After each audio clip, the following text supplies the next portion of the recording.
యూపీలో ఎక్కడికో అలాగా వెళ్తూ వెళ్తూ రూట్ అయితే మిస్ అయిపోయి అడవిలోకి అయితే వెళ్ళిపోయాము.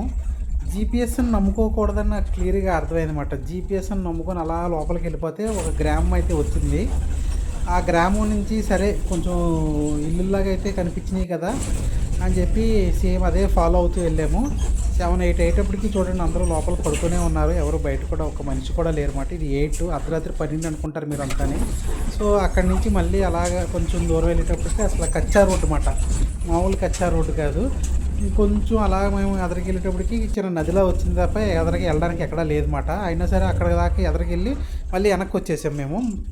సో నేను టాటా ఏస్లో కూర్చున్నాను. కొంచెం కొత్త ఎక్స్పీరియన్స్ ఉంటుంది కదా అని చెప్పి మా వాళ్ళు కారులో కూర్చోబెట్టి. సో కొంచెం అయితే భయం అయితే వేసింది. అర్ధరాత్రి అడవుల్లో ఎందుకులే ఈ రిస్క్లు, ఈ ఫారెస్ట్ రిస్క్లని. కాకపోతే చాలా అడ్వెంచరస్గా అయితే అనిపించింది నాకు. కొంచెం అయితే ఎంజాయ్ చేసాను, కొంచెం భయపడ్డా.